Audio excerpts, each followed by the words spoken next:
The night Lily wrapped her arms around the most dangerous man in the kingdom. 3 people in the palace were already drafting letters about how to dispose of her. She just didn't know it yet. Snow had come early to the Ironfang territories that year, draping the stone battlements in a silence that felt less like peace and more like a held breath. The palace had been holding its breath for 7 months, ever since Prince Ronan's body had been carried through the eastern gate on a litter of pine boughs, his lips still faintly blue from the poison that had stopped his heart between one laugh and the next at the harvest feast. They had never found the cup. They had never found the hand that laced it. And the Alpha King, Kaelin Ironfang, who had held his brother's cooling body on the floor of the great hall while 400 guests stood frozen in their finery, had not stopped bleeding from that moment, even though the wound was nowhere anyone could stitch. He bled inward. He bled into his voice, which had dropped to a register that made the air hum with warning. He bled into his hands, which had started breaking things. Furniture first, then doors, then the jaw of a lesser noble who had made the catastrophic error of suggesting that perhaps the mourning period had lasted long enough. The servants learned quickly. They memorized the cadence of his boots on stone, the particular pitch of silence that preceded an eruption, the way the temperature in a corridor seemed to drop 2 degrees when he turned into it. They mapped his movements through the palace the way prey animals map the territory of something with claws, and they kept their distance with the disciplined terror of people whose livelihoods depended on remaining unnoticed. The council had adapted differently. Lord Vane, the king's senior advisor, had taken to delivering reports through the gap beneath the study door, sliding parchment across the threshold like offerings left at a predator's den. Lady Morwen, who managed the palace household, had developed an almost supernatural ability to clear a corridor in under 40 seconds when the king's footsteps changed rhythm. Even General Theron, a wolf who had once held a mountain pass against 300 soldiers for 6 days, had started conducting military briefings from the far side of a banquet table. The last person who had stood too close, Aldrich, a young advisor with more confidence than instinct, had left the king's presence with a shattered forearm and a formal letter of apology that arrived the following morning in Kaelin's own hand, written in language so precise and regretful that it was obvious the king could not actually remember the moment he had done it. That was the part that frightened the council most. Not the rage itself, but the blackouts at its edges, the way Kaelin would surface from a destruction like a man breaking through ice, blinking at the wreckage around him with an expression that was not anger, but something closer to bewilderment. His wolf was driving. That was what the court physician had whispered to Lord Vane after examining the king's eyes during a rare moment of stillness and finding them flickering gold at the rims, the beast pressing forward, filling the spaces the man was vacating. A wolf without a tether, a king without a ground. That was the situation Lily walked into on a Tuesday in late autumn, carrying a stack of pressed linens that smelled like cedar, and knowing absolutely nothing about any of it. She had been transferred from the Eastern Laundry House 3 days prior, a bureaucratic shuffling that had more to do with the head housekeeper's staffing shortages than with any quality Lily herself possessed. She was 23, slight, with dark hair she kept in a braid that was always coming undone, and hands that were perpetually rough from lye soap and hot water. She was an Omega, which in the rigid hierarchy of the Ironfang pack meant she occupied a rung somewhere between useful and invisible. Omegas worked. Omegas served. Omegas did not attend court functions or speak in council sessions or look alphas in the eye for longer than the span of a breath. Lily had spent her entire life in the margins of a world that had decided what she was before she had been old enough to contest it, and she had survived not by fighting that designation, but by becoming genuinely, remarkably good at the work itself. She could fold a fitted sheet into a perfect rectangle in 4 seconds. She could remove blood from white linen using nothing but cold water and patience. She could move through a room so quietly that the room forgot she had entered, which was a skill that had kept her employed and unharmed in houses where the people with power were not always careful about how they used it. What she could not do was read the particular political weather of a palace she had occupied for 72 hours, which was why, on the night that Kaelin Ironfang finally broke, Lily was the only person walking the private wing corridor instead of hiding from it. She had not heard the warnings. She had not memorized the boot map. She had simply been told that fresh linens were needed in the 4th floor chambers, and she was delivering them, because that was what she did, and she was good at what she did. And it had never occurred to her that a stack of clean sheets could carry her across the threshold of a fate so large it would reshape the borders of a kingdom. She heard the sound first, not a crash. She had been expecting a crash, had actually flinched toward one when a distant thud rolled through the stone. But a sound beneath the crash, threaded through it like a dark wire through cloth. A sound that was not quite a voice, and not quite a growl, and not quite a sob, but somehow all three pressed into one ragged frequency that hit her breastbone like a fist. She stopped walking. The linens were warm in her arms. The corridor was empty. Firelight from the wall sconces threw her shadow long and thin across the flagstones, and at the far end of the hall, the door to the king's private study was closed, but not latched, a thin line of amber light leaking from beneath it, and even as she watched, something struck the other side of that door with enough force to send a hairline crack spidering through the ancient oak. She should have turned around. Every survival instinct she had cultivated across 23 years of being small in a world built for the large told her to set the linens on the nearest surface and walk the other way at a pace that was calm enough to preserve dignity, but fast enough to preserve her life. She almost did. She actually turned her body halfway, her left foot already angling toward retreat, when the sound came again. That sound, the one beneath the wreckage. And this time she heard it clearly, stripped of the cover noise, and what she heard was grief. Not rage. Grief. The kind that had gone so long without a witness that it had forgotten how to hold a shape and had started tearing through its host like something feral. And Lily knew that sound, because she had made it once herself, alone in a laundry room at 15, with her face pressed into a pile of strangers' sheets after they told her that her mother was not coming back from the sickness, and no one had come, and the sound had eaten her from the inside for weeks, until she learned to fold it down small enough to carry. She set the linens on the hall table. She crossed to the door. She pushed it open. The study looked like something had detonated at its center. The massive oak desk had been flipped and cracked nearly in half, papers scattered like fallen leaves across every surface. Bookshelves had been torn from the walls, their contents spilling in cascades of leather and parchment. A window had been shattered outward, and the night air pouring through it was sharp with cold and carried snowflakes that dissolved against the heat of the destruction. Glass from a decanter glittered across the floor like scattered teeth, and the amber liquid it had held was pooling between the stones, filling the room with the sweet burn of whiskey.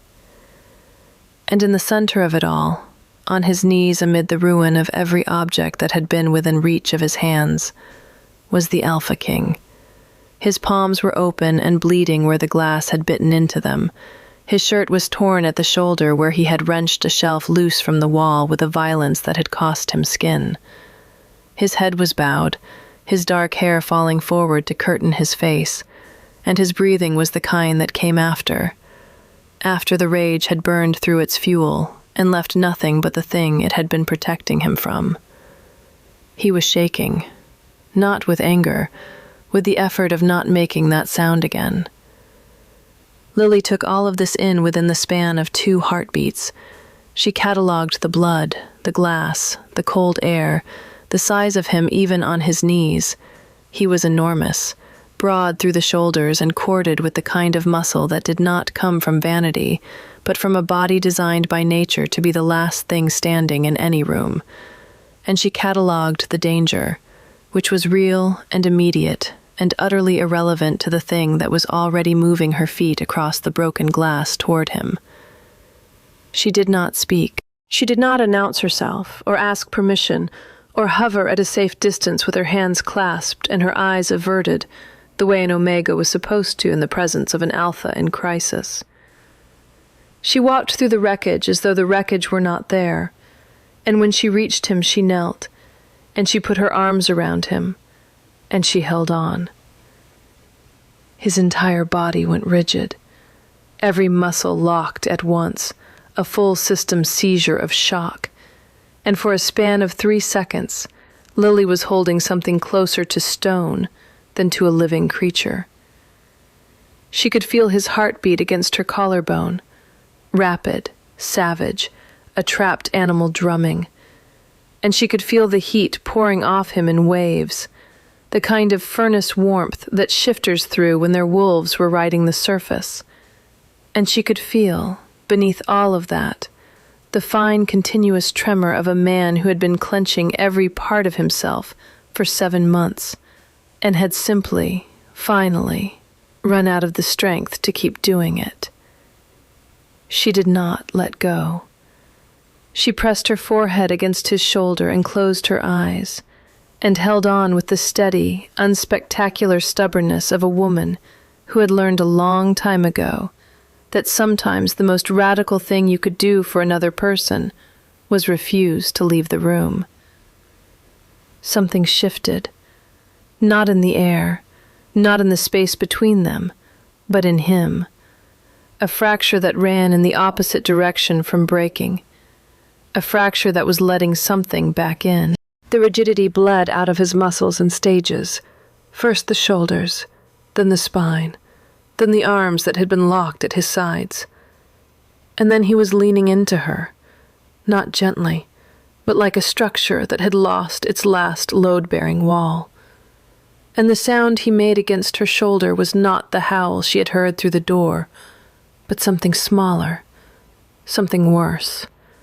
Something that a man who had not been touched with kindness in 7 months might make when kindness arrived without warning and without demand.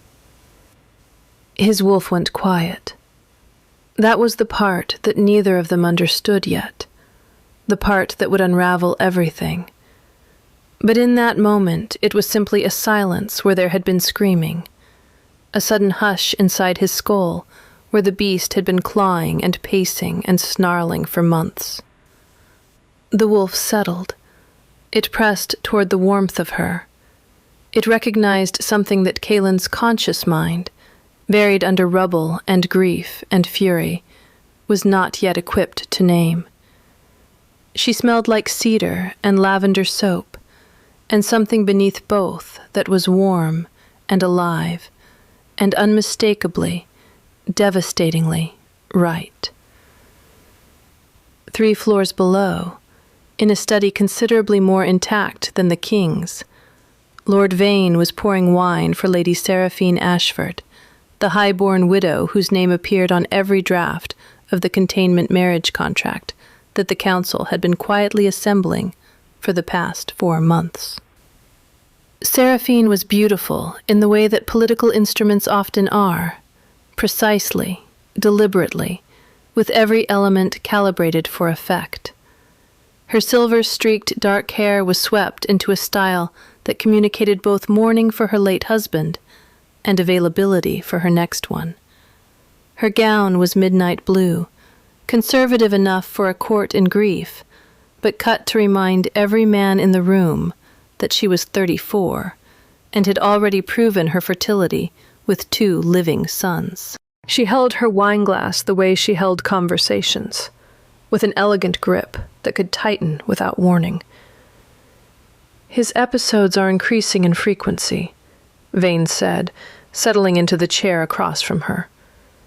He was a lean man, fox-boned, with the kind of face that projected trustworthiness so consistently that it should have made people suspicious. He had served 3 Iron Fang rulers and had outlasted all of them, which was either a testament to his loyalty or a testament to something considerably less comfortable. "The physician says his wolf is destabilizing. If it continues, we are looking at a feral break within 6 months, perhaps less." "And the regency provision?" Saraphene asked. "Embedded in the marriage contract. Should the king be declared mentally incapacitated by a majority of the council, his consort assumes administrative authority until such time as he is deemed recovered." She traced the rim of her glass. "Or until such time as a suitable heir is old enough to rule." "Precisely." Vane's smile was the careful, measured expression of a man who had practiced it in mirrors. "The arrangement protects Kaelin. It protects the pack. It protects the bloodline. Everyone benefits." What he did not say, what neither of them needed to say, because they had been building toward it in small increments across months of closed-door conversations, was that the arrangement also placed Saraphene in the seat of power and placed Vane at her right hand, and that between the 2 of them they would hold the Iron Fang territory in everything but name. It was not a conspiracy. Not yet. It was a contingency, dressed in the language of care. It was the kind of thing that reasonable people built when they watched a king dismantle himself 1 room at a time and decided that the kingdom could not afford to wait for him to stop. The problem, the variable that neither Vane nor Saraphene had modeled, because why would they, arrived the following morning in the form of a rumor, carried by a kitchen maid named Cassie to the servants' breakfast table. "She just walked in," Cassie said, her eyes wide with the particular delight of someone delivering information so improbable it functioned as entertainment. "Through the glass, through all of it, and she hugged him. The king. She put her arms around the Alpha King like he was a child with a nightmare, and he let her. And when the morning guard checked the study at dawn, he was asleep on the floor with his head in her lap, and the bleeding had stopped." The table went silent. 14 servants, mid-bite, staring at Cassie with expressions that ranged from disbelief to fear to something that might, in a less terrified household, have been hope. "Who?" someone asked. "The new one, the Omega. Lily." Kaelin woke with the disorienting certainty that something fundamental had changed, and the complete inability to identify what it was. He was on the floor of his study. This was not unusual. The study was destroyed. This was also not unusual. What was unusual was that the wreckage did not feel like it was still happening inside him.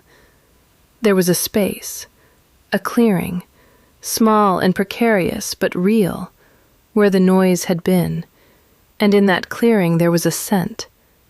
Cedar, lavender, something warm beneath both. He sat up and found the linens, a neatly folded stack, placed on the one surface in the room that had survived intact, a low stone ledge beside the window. They had not been there before. He knew this because he had been in this room for hours before the destruction began, and he would have noticed a stack of fresh linens the way a drowning man would notice a lily pad. with bewildered, useless specificity. Someone had been here. Someone had come in after, and he could not remember the details, but his body remembered something. Warmth against his shoulder, a heartbeat that was not his own, a stillness that had been given to him rather than demanded of him. His wolf, for the first time in 7 months, was not pacing. It was lying down. It was oriented toward something, alert and focused and calm, in a way that felt almost predatory in its patience. And when Kaelin reached for the sensation, tried to follow the line of his wolf's attention, the wolf gave him a single word that was not quite a word, but more of a knowing. Mate. Kaelin closed his eyes. He pressed his bleeding palms against his thighs and breathed through his nose, and told himself that his wolf was destabilized, that the physician had warned him about misfiring instincts, that a feral adjacent wolf might latch onto any source of comfort and call it something it was not. His wolf ignored this entirely. Mate, it repeated, with the infuriating calm of something that had already decided. He found her in the east corridor 2 hours later, not because he went looking, but because his wolf steered him there with the subtlety of a river redirecting around a stone. Every hallway he chose happened to lead toward the private wing. Every staircase happened to descend toward the servants' route. And by the time he turned a corner and saw her walking toward him with an armful of folded towels, he had given up pretending the trajectory was accidental. She was smaller than he expected. That was his first coherent thought, that the arms which had held him together through the worst night of his grief belonged to a woman who barely reached his shoulder, dark-haired, slight, with a braid that was already escaping its tie, and hands that were red and rough from work. She looked up when she heard his footsteps, and her eyes went wide, but she did not step back. She did not drop her gaze. She stood in the center of the corridor and looked directly at the Alpha King of the Iron Fang pack, and what Kaelin saw in her expression was not fear, but recognition. The quiet, startled recognition of one person who has been holding something alone, suddenly seeing that same weight in someone else's hands. "You were in my study last night," he said. His voice came out lower than he intended, rough with disuse and something else, something his wolf was purring about in a way that was deeply unhelpful.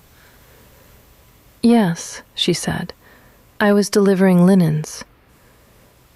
"You stayed." A pause. She adjusted the towels in her arms, a small practical gesture that he found inexplicably steadying. "You needed someone to stay." No one spoke to him like that. No one in this palace had addressed him with that kind of undecorated honesty in months. They spoke around him, about him, at the gap beneath his door.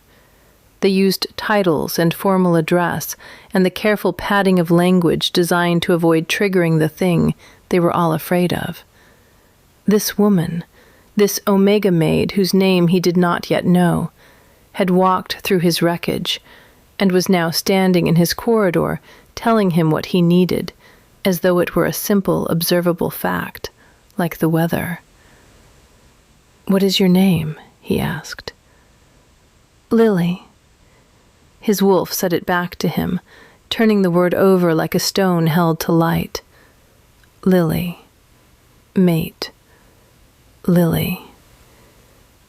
Cassie was waiting in the linen room when Lily returned, practically vibrating with a mixture of concern and curiosity that made her look like a small dog who had spotted something interesting and alarming at the same time.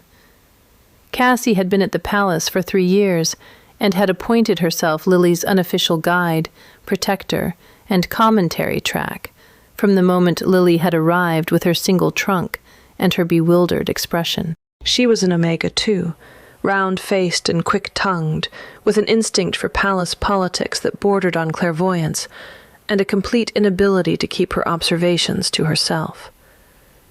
"You hugged the king," Cassie said, before Lily had finished setting down the towels. "That is the thing that happened.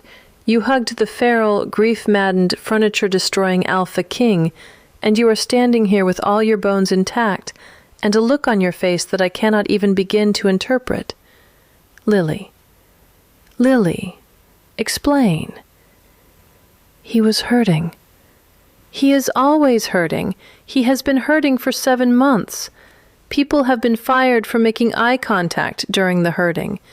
Aldrich has a metal pin in his forearm from the hurting. You do not hug the hurting."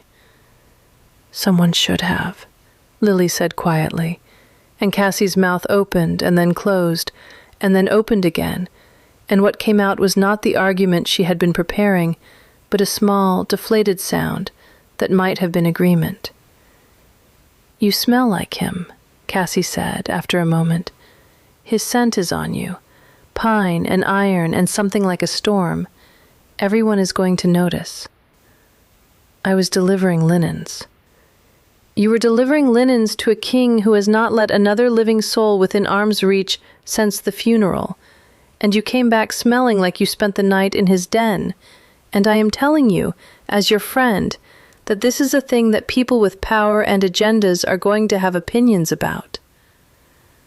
Cassie was right, but neither of them knew yet how right she was, or how quickly those opinions would sharpen into something with edges. The first sign came that afternoon, when Lady Morwen summoned Lily to her office and reassigned her from the private wing to the scullery kitchens, effective immediately. The reason given was staffing optimization. The reason not given was the message Lady Morwen had received from Lord Vane 30 minutes prior, written in his precise, unhurried hand. "Remove the Omega from the king's floor, quietly." The second sign came that evening, when Kaelin walked into the scullery kitchens for the first time in the entire history of his reign, and every servant in the room dropped what they were holding and stood at rigid, terrified attention.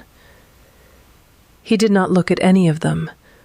His eyes found Lily, standing at a basin with soapsuds to her elbows, and something in his expression, something raw and barely leashed, made the head cook take 3 steps backward and collide with a pot rack. "Why were you moved?" he asked. The kitchen was so silent that Lily could hear the fire popping in the stove. "Staffing optimization, Your Majesty." He studied her for a long moment, and she watched something move behind his eyes. The wolf, she realized, pressing forward, reading her the way a predator reads the air. "You will return to the private wing," he said, and it was not a request. It was an edict, delivered in a voice that did not raise itself because it did not need to. He turned and walked out, and in his wake the kitchen erupted into the kind of whispered chaos that follows the passage of a natural disaster. Timothy, the young son of one of the stable hands, was the first person in the palace to say what everyone was thinking, because he was 7 years old and had not yet learned that there were things you were not supposed to say about kings. He found Lily in the herb garden 3 days after her reinstatement to the private wing, where she had taken to spending her brief afternoon breaks among the frost-bitten remnants of the summer rosemary. Timothy was small, gap-toothed, and in possession of a gray kitten named Dusty, who went everywhere with him by virtue of being small enough to fit inside his coat. "Are you the king's maid?" he asked, settling onto the bench beside her with the casual directness of a child who does not understand the political detonation contained in his question. Lily's hand stilled on the rosemary sprig she had been stripping. "Why would you ask that?" "Because Dusty likes you," he said, as though this were a complete and irrefutable chain of logic. He extracted the kitten from his coat and set it on the bench between them, where it immediately climbed into Lily's lap, turned in 3 tight circles and fell asleep with its face pressed against her wrist. Dusty doesn't like anyone except me and the king came to the stables yesterday, and Dusty climbed up his leg, and the king didn't even get mad. He just held Dusty against his chest and stared at nothing for a while, and then he asked Marcus, that's my dad. He asked my dad if the new maid in the private wing seemed well, and Marcus said he didn't know, and the king said, find out, and Marcus said, yes, sir, and then the king gave Dusty back and left. Timothy paused for breath. So are you his maid? Lily looked down at the kitten in her lap, a warm gray weight that had chosen her with the uncomplicated certainty that animals and children share, and she felt something shift in her chest, a warmth, a pull, a thread she could not see but could feel extending from beneath her ribs toward some distant anchor point.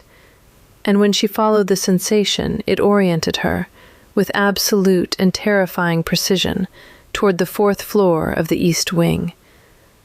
I don't know, she said, but something inside her did. The days that followed built a pattern that Lily could feel tightening around her like a vine, beautiful and binding and impossible to predict. Kaelin began finding reasons to be in the corridors she walked. He was not subtle about it. The Alpha King of the Iron Fang Pack, a man whose presence could empty a hallway from 30 paces, had apparently decided that his most pressing royal duty was to be in whatever part of the palace contained a specific Omega Maid, and the palace noticed with the collective attentiveness of an organism that survives by noticing things. He brought her a sprig of winter jasmine on the 2nd day, holding it out with a hand that could crush stone, his expression so carefully neutral that it circled all the way back to vulnerable. He asked her about the linens on the 3rd day, standing in a doorway while she worked, listening to her describe the difference between linen weaves with an intensity that suggested she was explaining battlefield strategy. On the 4th day, he simply stood in the corridor outside the linen room for 20 minutes, saying nothing, until she opened the door and found him there and said, "Would you like to come in?" And he entered and sat on a stool that was comically small for his frame, and watched her fold sheets, and his wolf hummed so loudly in his chest that she could hear it, a low vibration that filled the small room like a cat's purr, amplified through the bones of a creature several 100 times larger. On the 5th day he touched her, not deliberately. She had stumbled on a turned flagstone, a slight catch of her foot that would have resulted in nothing more dramatic than a dropped stack of pillowcases. But his hand shot out and caught her elbow with a speed that was not human. And the moment his skin contacted hers, the thread in her chest pulled taut, and the hum became a chord, and the air between them went heavy with a scent that was both of them, and neither of them, and something entirely new. They stood in the corridor, his hand on her elbow, her breath caught somewhere between her lungs and her throat, and the space between their bodies was measured in inches that felt like a dare. "Lily," he said, and the way he said her name was not a word but an ache given consonants, and she watched his eyes flicker gold at the edges, the wolf pressing forward, and she should have been terrified, and she was not. She was not. She was the opposite of terrified. She was standing in the gravity of something immense and ancient, and she wanted to fall. His gaze dropped to her mouth. The corridor contracted. His hand tightened fractionally on her elbow, drawing her a centimeter closer, and his head dipped, and she could feel his breath against her lips, warm and uneven, and she rose toward him. A door slammed. Footsteps, sharp and purposeful, echoed from the stairwell, and Kaelin released her elbow and stepped back so quickly that the air between them snapped cold. And by the time Lord Vane rounded the corner, they were standing at a distance that was technically appropriate and emotionally devastating. "Your Majesty," Vane said, his gaze sliding from Kaelin to Lily and back with the speed of a man cataloging evidence. "The council requires your presence. Urgent border matters." Kaelin looked at Lily for one more second, a second that contained more than some people manage in entire conversations. And then he turned and followed Vane down the corridor, and Lily pressed her back against the stone wall and put her hand over the place in her chest where the thread was still vibrating, and breathed. Vane moved quickly after that. The almost kiss in the corridor had apparently triggered whatever contingency threshold he had been waiting for, because within 48 hours, the palace machinery shifted in ways that Lily could feel, but could not yet see. Her schedule was altered to minimize her time on the private wing floor. A formal council session was convened to discuss the king's well-being, at which Lady Saraphene Ashford was presented as a stabilizing marital candidate with the full endorsement of 5 of the 7 council members.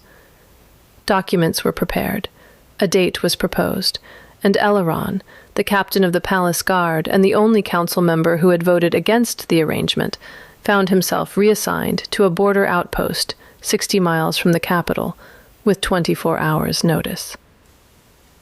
Cassie brought the news to the linen room like a woman delivering a diagnosis. "They're going to marry him off," she said, closing the door and leaning against it.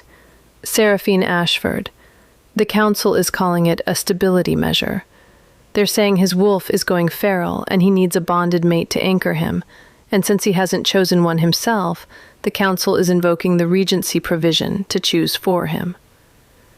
Can they do that? If they declare him mentally incapacitated, yes. Ancient law. A king who cannot govern can be governed, and the council has the physician's reports and 7 months of destroyed furniture to make their case.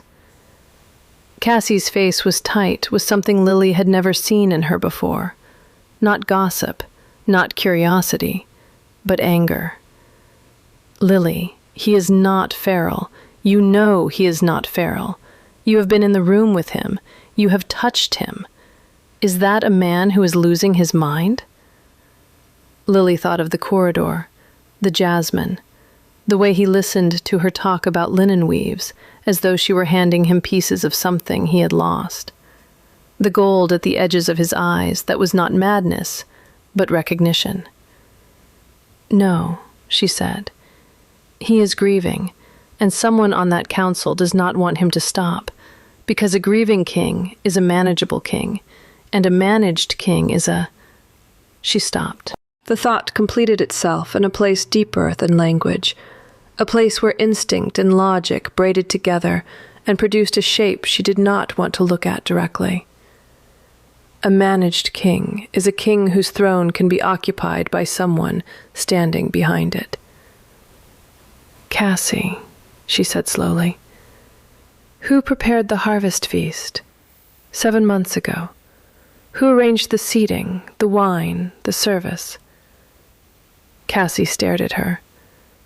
"The household steward manages the feast logistics, but the final approval for the royal table, the king's table, the prince's table, that goes through the senior council advisor." Vane. The name landed between them like a stone dropped into still water, and the ripples it sent out were very, very cold. That night, Lily did something she had never done before. She went to the king's study, the new study, a room he had moved into after destroying the first, and she knocked. The door opened so quickly that she knew he had smelled her coming. He stood in the doorway, filling it, and his eyes were gold-rimmed and his jaw was set, and he looked at her with an expression that was trying very hard to be the face of a king, and was failing. Because what it actually was, underneath the authority and the grief and the barely leashed hunger, was the face of a man who had been waiting for her knock, without knowing he was waiting. "May I come in?" she asked. He stepped aside. She entered. She told him everything. The room was quiet for a long time after she finished. Kaelin stood at the window, his back to her, One hand braced against the stone frame, and Lily watched the tension move through him in waves, the rigid lock of his shoulders, the flex of his jaw, the way his fingers whitened against the stone. She had just told him that the man he trusted most in the world might have killed his brother. She had given him the logic, the access, the motive. Vane's position at the royal table, Vane's decades of proximity to the kitchens and the cupbearers, Vane's systematic isolation of anyone who might anchor Kaelin to stability, Vane's quiet construction of a regency that would place power in hands that were not the king's. And she had watched each piece land in him like an arrow finding the gap in armor. "I cannot prove it," she said into the silence. "Not yet. But the pattern. I see the pattern." His voice was barely above a whisper, and it was the most frightening sound she had ever heard him make, because it was controlled. Perfectly, lethally controlled. The rage that had been burning wild for 7 months was not gone. It had been given a direction, and a directed fire does not roar. It cuts. He turned from the window. In the low light, his eyes were fully gold, the wolf ascendant. And when he looked at her, Lily felt the thread between them pulse so tight, it vibrated like a plucked string. And what traveled along it was not fear, but something fiercer, a protectiveness that went in both directions, flowing from her to him and him to her, in a circuit that had no beginning and no end. "If Vane discovers that you know," Kaelin said, and he did not finish the sentence because he did not need to. "I know," she said. He crossed the room. He stopped in front of her, close enough that she could feel the heat of him, and he raised one hand, slowly, carefully, as though approaching something precious and easily startled, and cupped her jaw. His palm was rough and warm and very large against her face, and his thumb traced a line along her cheekbone that felt like a vow being written on her skin. "I will not let anything touch you," he said, in the voice his wolf used, low, rough, absolute. "I cannot." He stopped. His throat worked. The gold in his eyes flickered, and beneath the wolf's certainty she saw the man's terror, the raw, human fear of someone who has already lost the person he loved most, and is now standing in front of the person he is beginning to love differently, and just as desperately. "I already lost Ronan, because I did not see what was in front of me. I will not lose you. Not to Vane, not to the council, not to any force in this world or the next." She put her hand over his, where it rested against her face. "Then let me help you end this," she said. "Not with rage, with proof." He exhaled, a long, shuddering breath that carried 7 months of solitary fury, and released it into a space that was, for the first time, shared. He leaned forward and pressed his forehead against hers. They stood like that, brow to brow, breathing the same air, and the thread between them was no longer a thread, but a rope, a bridge, a lifeline thrown across a chasm that neither of them had to cross alone. His wolf was singing, not howling, singing. They worked in secret over the following week. Lily and Kaelin and Cassie and Timothy's father Marcus, the stable hand, who turned out to have a memory for details that bordered on eidetic, and who had been quietly uncomfortable about Lord Vane's activities for years, without possessing the rank to voice his discomfort to anyone who could act on it. Cassie proved invaluable. Her years of navigating the palace's invisible architecture gave her access to conversations, documents, and servant testimony that a formal investigation would have taken months to uncover. She found the cupbearer who had served Prince Ronan's table at the harvest feast, a young man named Doran, who had left the palace the following week and was now working at an inn 40 miles south, and who, when Marcus rode out to find him, produced a letter he had been carrying for 7 months. A written instruction, bearing Vane's personal seal, directing him to deliver a specific goblet to the prince's place-setting, and to mention it to no one. It was not proof of murder. It was proof of involvement. And it was enough. The confrontation came on the 8th day, not in the council chamber where Vane would have had allies and procedure to hide behind, but in the great hall, at the same hour of the same day of the week that the harvest feast had been held 7 months prior.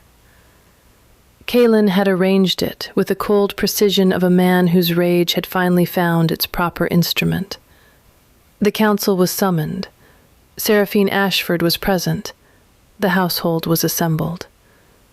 And when Vane walked in, confident and unsuspecting, carrying the marriage contract he expected the king to sign, he found Kaelin standing at the head of the hall, with Doran's letter in his hand, and an expression that was not the broken feral king the council had been managing, but something far more dangerous. A king who was awake. "Lord Vane," Kaelin said, and his voice carried to every corner of the stone hall without effort, the voice of a man who had been born to fill this room and had simply been too shattered to remember it. "You are charged with conspiracy in the murder of Prince Ronan Ironfang. You are charged with the systematic undermining of the throne through fraudulent declarations of incapacity. You are charged with the attempted political imprisonment of your king through a coerced marriage contract designed to transfer power to yourself through a proxy consort." Vane's face went white. Then it went calculating. Then it went desperate. And in his desperation, he made the mistake that desperate men make. He lunged. Not for the door. For Lily. She was standing 3 paces behind Kaelin, close enough to the king that Vane's calculating mind had already identified her as the fulcrum, the keystone, the one variable that had dismantled 7 months of careful architecture. And if the fulcrum could be removed, a hostage, a threat, a blade drawn from the sleeve where he had always carried one, then the structure might still be salvageable. He was fast. He was trained. The blade in his hand was dark iron, the one metal that could wound a shifter and resist healing. And he closed the distance to Lily in 2 strides, with the efficiency of a man who had been ending inconvenient lives for decades. Kaelin moved. The shift was partial and instantaneous, not the full transformation, but the combat edge version, claws extending, fangs dropping, eyes blazing pure, molten gold. And he intercepted Vane's strike with his own body, the dark iron blade opening a gash across his forearm that hissed and smoked against his skin, and did not begin to close. He caught Vane by the throat with his other hand and lifted him off the ground, and the hall went absolutely silent. And Lily saw the moment, the precise, suspended second, when Kaelin could have killed him. His claws dimpled the skin of Vane's neck. His wolf was roaring for it. 7 months of grief and fury converged on the narrow point of Vane's pulse beneath his fingers, and every molecule of Kaelin's being wanted to close that hand and end this in the oldest, simplest way his kind knew. "Kaelin," Lily said, just his name, quiet, steady, certain. He looked at her. The gold in his eyes was blinding, the wolf fully forward, and what she saw looking back at her was not a beast, but a man holding a beast on a leash made of nothing but her voice. She shook her head. He threw Vane to the stone floor instead. Vane hit the ground gasping, and the guards were on him before he could rise, and the dark iron blade skittered across the flagstones and came to rest against the base of the same pillar where Prince Ronan had sat 7 months ago, laughing over his wine, alive and unsuspecting, and utterly betrayed by the man he had called uncle. Saraphene, to her credit, did not attempt to run. She stood in her midnight blue gown with her wine-colored lips pressed into a thin line and watched the architecture of her ambition collapse with the rigid composure of a woman who had always known this was one of the possible outcomes. When the guards turned to her, she extended her wrists without being asked. "I want it noted," she said, "that I was not aware of the poisoning. The marriage arrangement was opportunistic, not conspiratorial." "It will be noted," Kaelin said, "and investigated." The wound on his arm was still bleeding. Dark iron wounds always bled. And Lily crossed the distance between them and took his arm in her hands. And when she pressed her palms over the gash, something happened that neither of them expected. Light. A soft, silver-gold luminescence that bloomed from her palms and sank into his skin like water into parched earth. And where it touched the dark iron wound, the hissing stopped, and the edges began to close. Slowly, impossibly, the corrupted metal's poison dissolving under a warmth that was not medical, and not magical in any way Lily had ever been taught to recognize, but was unmistakably, undeniably, hers. The hall gasped. Kaelin stared at her hands. Lily stared at her hands. The light faded, leaving the wound half-healed, and Lily swaying on her feet, suddenly drained. And Kaelin caught her against his chest with his good arm and held her there, in the center of the great hall, in front of the entire assembled court. "What was that?" she whispered. "I do not know," he said against her hair, "but my wolf does." His wolf was saying one word over and over in a tone of vindicated, reverent triumph. Mate. Mate. Mate. The weeks that followed Vane's arrest were not the tidy resolution that stories promise. They were messy and exhausting and full of the unglamorous work of rebuilding a court that had been quietly poisoned from within for longer than anyone had realized. Kaelin threw himself into the reconstruction with the same intensity he had previously devoted to destruction, but the quality of the energy was different now, directed, purposeful, anchored by a thread that ran from his chest to the woman who had started appearing at his side during council sessions, not as an advisor or a consort or a symbol, but as a presence. Just a presence. Lily in a chair by the window, mending a hem while the council debated border treaties.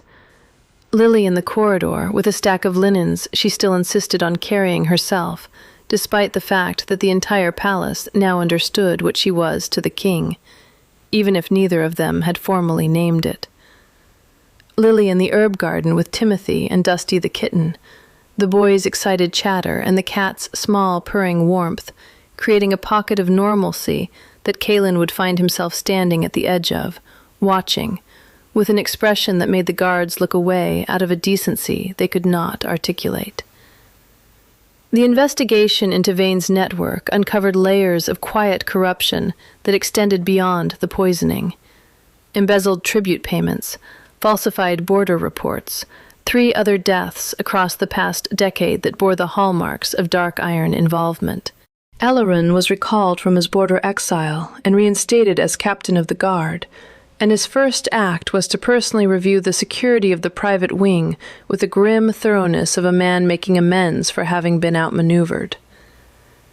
Cassie, who had been instrumental in building the case, was offered a formal position in the intelligence division and accepted with the gleeful energy of a woman who had finally been given official permission to do the things she had been doing unofficially for years.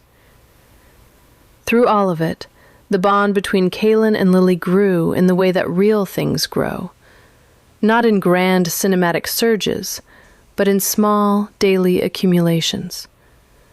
The way he handed her a cup of tea in the morning, his fingers brushing hers with a deliberateness that turned a mundane gesture into a conversation.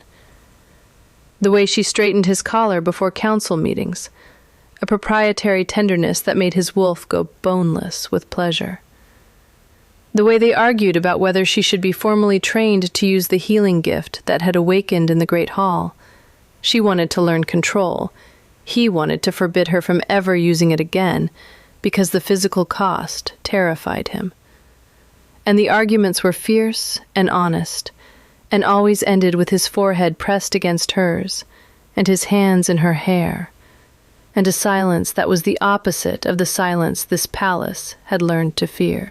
One evening, in the study that had become theirs rather than his, she was sitting in the chair by the fire, with Dusty asleep in her lap and a book open on the arm, and Kaelin was at the desk pretending to read a report, while actually watching the firelight move across her face. And Timothy had fallen asleep on the rug between them, in the middle of a sentence about horse breeds, his small body curled in the unconscious trust of a child who feels safe. And Kaelin looked at the scene, the woman, the child, the sleeping cat, the fire, the quiet. And something in him that had been locked for 7 months opened so completely that he could not breathe. Lily. She looked up. I would like... He stopped. He was the alpha king of the Iron Fang pack. He had faced armies. He had held his dying brother. He had lifted a traitor by the throat and chosen mercy over murder. And he could not finish this sentence because his voice was shaking. I would like to court you, he said, formally, publicly, not as a king claiming a strategic mate, as a man who cannot imagine the rest of his life without the woman who walked through his wreckage and stayed. Lily closed her book. She looked at him across the firelit room, and her eyes were bright, and the thread between them was humming at a frequency that made the air taste like lightning and cedar and home. I would like that, she said, and Dusty purred. The claiming ceremony was held in the great hall on the first day of spring, in the same room where Ronan had died and Vane had fallen, because Kaelin insisted that the space be reclaimed by something living. The ancient carvings on the hall's pillars, wolf and moon motifs that predated the Iron Fang dynasty by centuries, seemed to glow faintly in the torchlight. Then no one could agree afterward on whether this had actually happened, or was simply the collective desire of 400 witnesses to see magic where there was already enough wonder. Lily wore white, not the elaborate, strategic white of a political bride, but a simple dress that Cassie had helped her choose, cut to fit a body that was still more familiar with linen aprons than ceremonial gowns. Her hair was down, because Kaelin had asked, had quietly, roughly, with his face pressed against her neck, asked. And it fell in dark waves to her waist and smelled like the garden she had been sitting in that morning, the one she had planted over the place where the winter jasmine grew. Kaelin wore black, because he had never worn anything else, and was not about to start performing for an audience when the only person he was interested in impressing was already walking toward him through the torchlight, with an expression that made his wolf go so still, he thought for a moment it had stopped breathing. The ceremony was ancient. The words were in the old tongue, spoken by the eldest member of the pack, and their meaning was less contract than confession. I see you. I choose you. I am yours in the way that rivers are the seas, inevitably, completely, without condition. When Kaelin tilted Lily's head and placed the claiming mark at the curve of her neck, his wolf's bite gentle and precise and final, the bond between them completed itself, with a sound that was not a sound, but a resonance. A standing wave that moved through the hall and through the stone and through every person present, and left in its wake a silence that was not emptiness, but fullness. The silence of a thing that has found its shape. Lily felt it settle into her like roots into earth. His heartbeat, his breath, his presence. Not beside her, but within her, a warmth that would not leave. She turned her face up to his.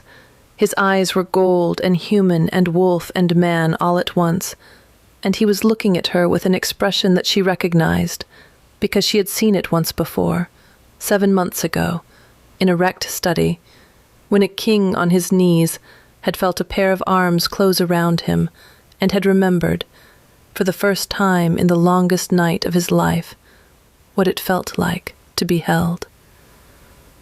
"I love you," he said, and it was not a declaration, but a fact, stated with the same certainty with which one might state that the sun rises, that the river runs, that some things, once found, cannot be lost. "I know," she said. "I walked through the glass."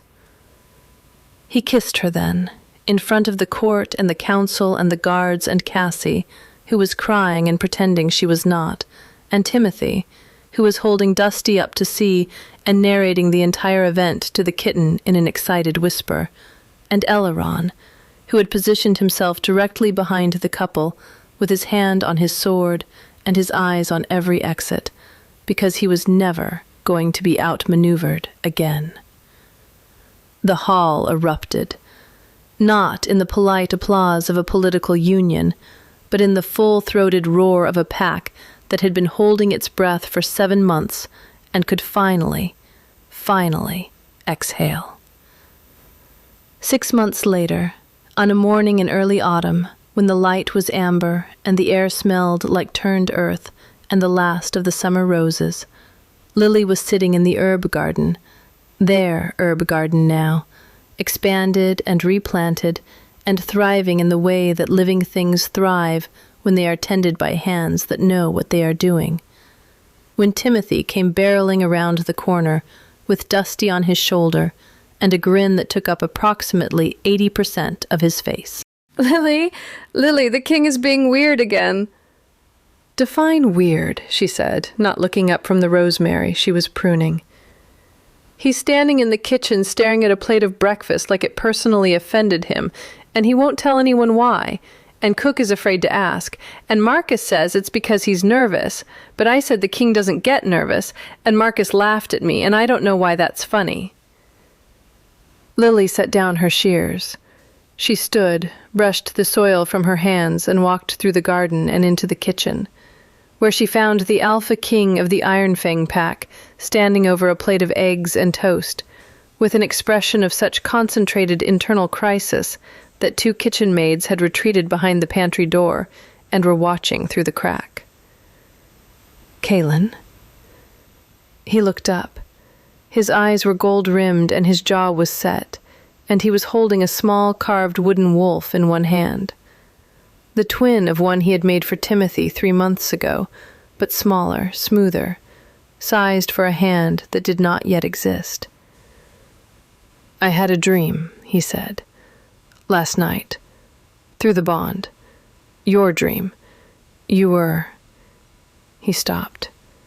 "There was—" He stopped again. He looked down at the carved wolf in his hand and then back up at her, and his expression broke open into something that was not grief, but its opposite, its mirror, a feeling so large that it could not hold its shape any better than grief could, but the direction of its destruction was entirely different. "Lily, are you—" She crossed the kitchen. She took his face in her hands, her rough, garden-stained, lye-reddened hands that had held him together on the worst night of his life. And she kissed him. And when she pulled back, she was smiling, and the smile was the answer. "Yes," she said. He made a sound. It was not a howl, and not a laugh, and not a sob, but something that contained all three, a sound of joy so acute it had teeth, and he picked her up and held her against him and buried his face in her hair, and his wolf was singing again, the same song it had been singing since the night an Omega Maid had walked through broken glass and wrapped her arms around a king who had forgotten he was allowed to be held. In the doorway, Timothy looked at Dusty. "I told you," he whispered to the kitten. "I told you she was his mate." Dusty purred in what Timothy would later describe, to anyone who would listen, as enthusiastic agreement. So, how would you rate this story from 1 to 10? Drop your number in the comments, and if you felt that pull in your chest, that thread tightening with every scene, then you already know what to do. Hit subscribe so you do not miss what comes next, because there are more stories like this one waiting, stories about kings who kneel, and Omegas who refuse to look away, and bonds that rewrite the laws of every kingdom foolish enough to think love could be managed. Turn on notifications. Share this with someone who needs to believe that the person brave enough to walk through the wreckage is always, always the one who changes everything. We will see you in the next one.